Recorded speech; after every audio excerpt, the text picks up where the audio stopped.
हूं मोबिना महक और आप देख रहे हैं इस वक्त की खबर। उत्तर प्रदेश के मुरादाबाद जनपद के सिविल लाइंस थाना इलाके के कलेक्ट्रेट पर भारी संख्या में समाजवादी पार्टी के कार्यकर्ताओं के द्वारा मंगलवार में एक प्रदर्शन करते हुए प्रशासनिक अधिकारी को ज्ञापन सौंपते हुए कहा था कई हजार वोट काटे गए हैं। प्रशासन के द्वारा मामले की जांच करते हुए समाजवादी पार्टी के पूर्व विधायक के आरोपी को गलत बताया गया था। पूरे प्रकरण को लेकर भाजपा नेता के द्वारा सपा नेता के आरोपों पर वोटर लिस्ट दिखाकर कहा है समाजवादी पार्टी हारने के डर से इस तरीके का षड्यंत्र रच रही है। पूर्व विधायक के परिवार में किसी का कोई भी वोट नहीं काटा है और उनके गांव में एक व्यक्तियों के अलग अलग नाम से कई वोट बने हुए हैं। सर, कुंदर की उपचुनाव से पहले जो है जो सपा के लोग नेता हैं उन लोगों ने कल प्रोटेस्ट किया है और आरोप लगाया है कि करीब 10,000 से ज़्यादा लोगों के जो है वोट काटे गए हैं। देखिए, कल इनके द्वारा एक ज्ञापन दिया गया था और जिसमें इसके पहले भी इनके द्वारा एक 8,000 नामों की सूची दी गई थी कि इनके नाम कटने हैं। और हाउस टू हाउस सर्वे में जो भी हमारा 10 सितंबर को समाप्त हुआ है उसमें घर घर जाकर के हमारे बीएलओ ने सब सत्यापन किए हैं और सत्यापन के उपरांत जो मतदाता मृतक पाए गए, डुप्लीकेट पाए गए, एब्सेंट पाए गए, अनुपस्थित पाए गए, उनके फार्म 7 बीएलओ ने भराए हैं। साथ ही साथ जो आवेदन ऑनलाइन प्राप्त हुए हैं उन सभी आवेदनों का परीक्षण करा के उनका निस्तारण किया जा रहा है।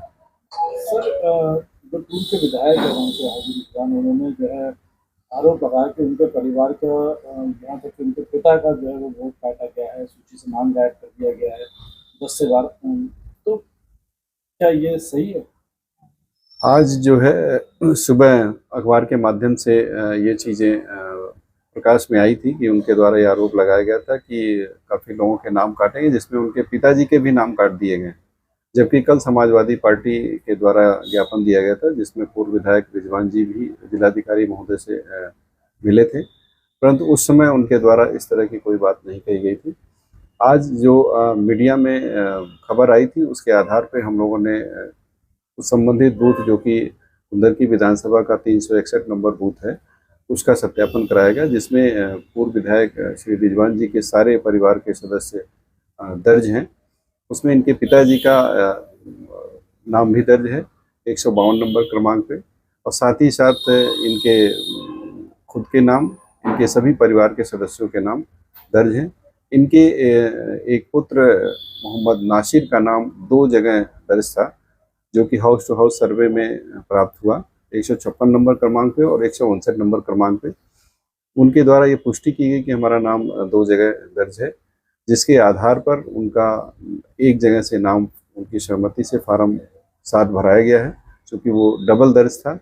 इसके अतिरिक्त कोई भी फॉर्म बीएलओ द्वारा नहीं भराया गया है और चूँकि हमारे सारे आवेदन फार्म 6, 7, 8 ये ऑनलाइन प्राप्त होते हैं और कोई भी व्यक्ति कहीं से भी आवेदन कर सकता है या आपत्ति कर सकता है, तो जितने भी इस तरह के फॉर्म प्राप्त होते हैं वो हम लोग बीएलओ के माध्यम से जांच कराते हैं, उसकी सत्यता की परीक्षण करते हैं, उसके पश्चात ही उन फॉर्मों का निस्तारण किया जाता है। सर, क्या नई सूची आ चुकी है?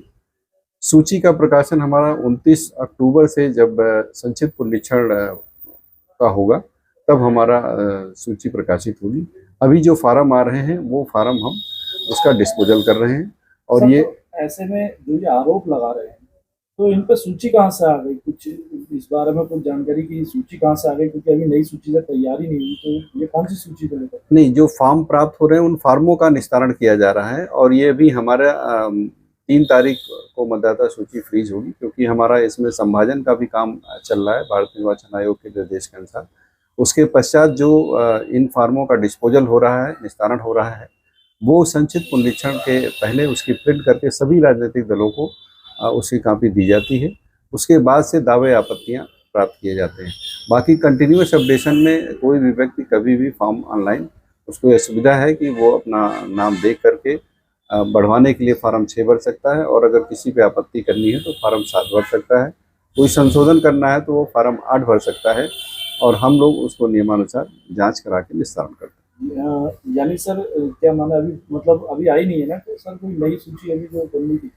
नहीं, अभी कोई सूची नहीं है। अभी तो जो फॉर्म आ रहे हैं उनका निस्तारण हो रहा है, और वो निस्तारण के पश्चात जब फाइनली हमारे जो निर्वाचक रजिस्ट्रीकरण अधिकारी हैं, जो कि हमारे एसीएम फर्स्ट साहब हैं, उनके द्वारा उन प्रार्थना पत्रों का निस्तारण करते हुए मतदाता सूची सर दर्ज ये की भी कहा जा रहा है कि जो बीएलओ है वो नए मतदाताओं के फॉर्म 7 जो है वो नहीं करेंगे, तो ऐसा आरोप भी वो आपके ऊपर लगा रहे हैं। नहीं, नए मतदाताओं के फॉर्म 7 भरने की तो कोई बात ही नहीं। हमारे यहाँ फॉर्म हाउस टू हाउस सर्वे कराया गया, जिसमें लगभग 29,000 फार्म सब भरे गए हैं। इसके अतिरिक्त कोई भी अगर आपत्ति करता है, कोई फार्म 7 भरता है, तो उसकी भी जांच करा करके हम लोग निस्तारण करते हैं।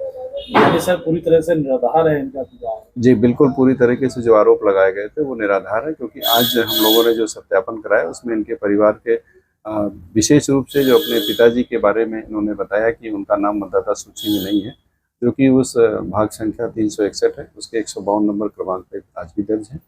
और जो फार्म भरे गए उन फार्मों को भी हमने चेक कराया, उसमें कहीं कोई फार्म इनके पिताजी का नहीं भरा हुआ। जो बाकी लोग आए सर, क्या उनके लिए भी कुछ संज्ञान में लिया जाएगा?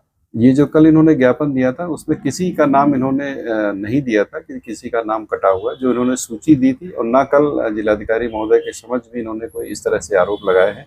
ये बाद में इन्होंने आरोप लगाए हैं, जिसकी हम लोगों ने जांच कराई, तो जांच में सारे आरोप मिथ्या पाए गए। सर अगर मान के बीएलओ की बात करें तो बीएलओ और सुपरवाइजर जो है क्या उनके नाम क्या क्या है? जो उस 361 भाग संख्या है उस पर कमल सिंह बीएलओ हैं, और राजीव यादव हमारे सुपरवाइजर हैं, और इनके माध्यम से आज पुनः जांच पड़ताल करके सारी रिपोर्टें मंगाई। कि जो कह रहे हैं एडीएम जो बात कह रहे हैं कि साहब मैं अपने परिवार का मामला मेरा था कब, वो सही तथ्य को गनम मोड़कर वो गुमराह करने की बात कर रहे हैं। मेरा तो परिवार का मतलब नहीं था।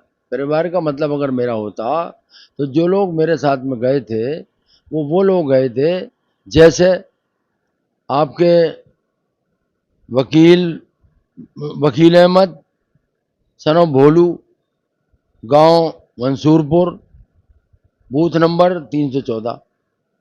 उनका वोट अगर नहीं कटा हो तो मैं सियासत छोड़ दूंगा। वो अपने पोर्टल पे देखें कि उनका वोट कटा कि नहीं कटा। सर एक पूरा प्रकरण है मुरादाबाद में वोटर आईडी को लेकर प्रोटेस्ट किया गया था, वोट काटने को लेकर सपा नेताओं के द्वारा। क्या पूरा प्रकरण है? और आपके मामले, आपके संज्ञान में भी एक मामला है जिसमें एक ही परिवार के कई वोट हैं। देखिए ऐसा है, जिन लोगों ने प्रदर्शन किया कि हमारे वोट काट दिए गए, उन लोगों का अगर आप देखेंगे तख्ती उठाए हुए हैं कि मैं ज़िंदा हूँ और मेरा वोट काट दिया।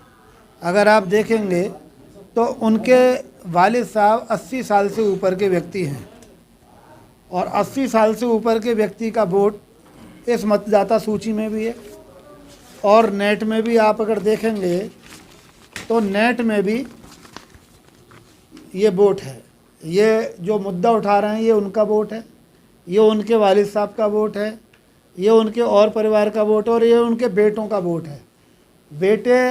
फ़ोटो एक ही लगा हुआ है और नाम 2 हैं, है ना? ये आप देखो और गूगल कर लो, आप नेट पे देख लीजिए, आप एक भी वोट नहीं कटा। केवल वो ये मान के चल रहे हैं कि इस बार अभी महीने भर हुआ भी नहीं है, योगी जी ने 200 करोड़ से ज़्यादा का काम दिया। नाली, बड़ी सड़कें, नालियों की मरम्मत, सड़कों की मरम्मत, पुलिया, पुल, और उसके अलावा 2 मिनी स्टेडियम दिए, जो एक कुमरकी में बनेगा और एक इधर दलपतपुर मंडल में बनने जा रहा है। तो इस बात से जनता का अब के मूड बदला हुआ है। यहाँ हिंदू मुसलमान की खाई भी नहीं खुदेगी, जो इन नेताओं ने खोद के अब तक 50 साल से ये MP MLA बनते आ रहे हैं और राज कर रहे हैं।